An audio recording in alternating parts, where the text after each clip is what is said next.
welcome back to Atreyu News. Lots to cover today. Breaking. This is happening in DC right now. Well, not actually right now, probably a few hours ago by now. Protesters are marching in Washington, D.C. to oppose the Dakota pipeline. But I thought they settled that. They kicked all the protesters off the land. They continue construction. What is it that they're protesting? And what do they think they're going to do? People have made their decision. Native women led round dance at teepee in front of Trump Tower. The Army of Undesirables. They call us the deplorables. I call them the Army of Undesirables. Let's take a look here.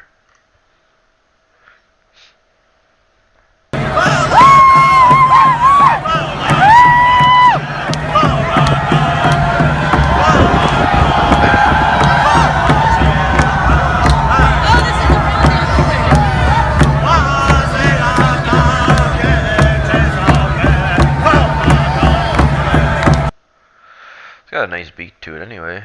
Hey, oh, hey.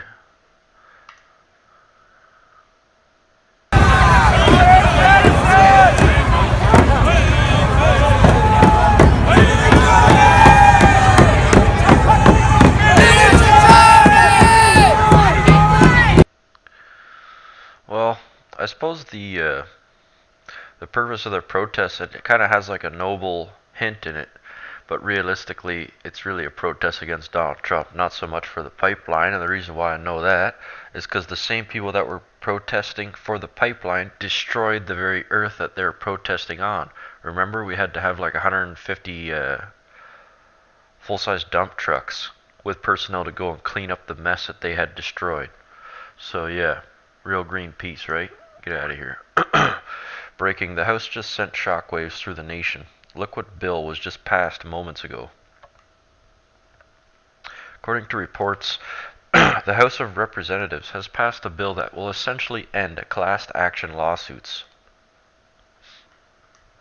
The Hill reported, the House passed legislation Thursday to put new restrictions on class action lawsuits. The Fairness in Class Action Litigation Act was approved 220 to 201.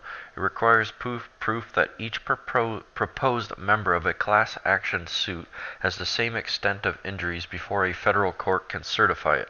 Representative Jamie Raskin argued the overriding purpose of the bill is to make it virtually impossible for class action lawsuits to be brought by groups of people who have been injured by a consumer ripoff, pharmaceutical drug mistake, faulty product design, sex discrimination, or sexual harassment in the workplace, or lead and asbestos poisoning.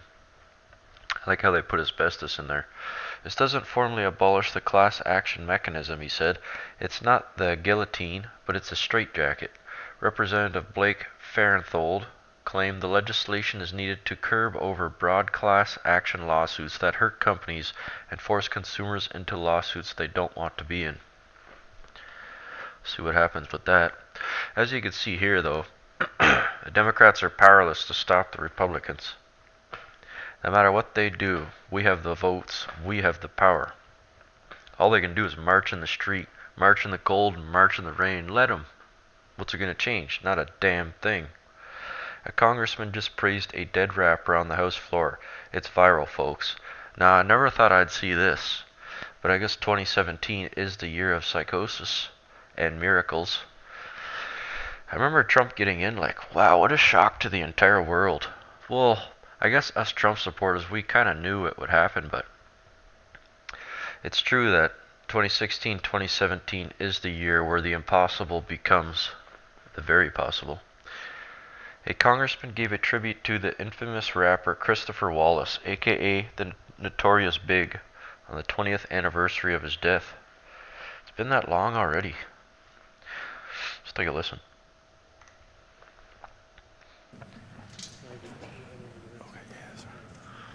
I thank the distinguished gentleman from Maryland for yielding. It was all a dream. I used to read Word Up magazine, Salt and Pepper and Heavy D up in the limousine, hanging pictures on my wall. Every Saturday, Rap Attack, Mr. Magic, Marley Marl.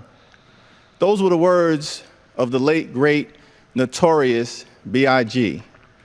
Biggie Smalls, Frank White, the king of New York.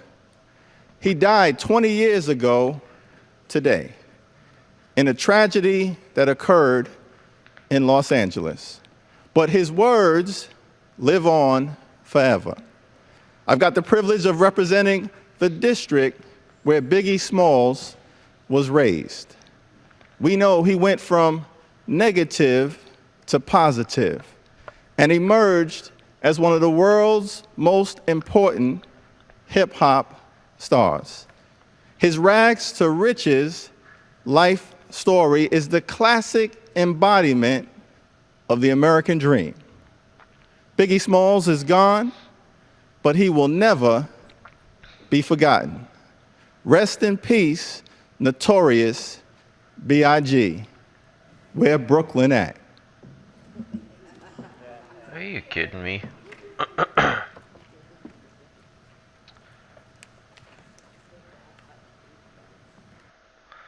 Well, I will admit I don't know a whole lot about him or hip hop, but what I do know is that this man was killed by the very essence of the violence that Trump is trying to fight against. And to uneducated people, I suppose they would think he was killed by the cops, when in actuality he was killed by someone that looks just like him. And the left want to push the cop blame game, when realistically more hands die at the same color of the people that look just like them every single year. Now, it really is sad what happens in the black community. It really is. I just don't get why they don't come to the surface and openly admit what the problem is. How are you supposed to fix a problem if you have no idea what it is? It's no wonder it gets worse. They blame it on the cops and then they kill each other. How the hell do you fix that?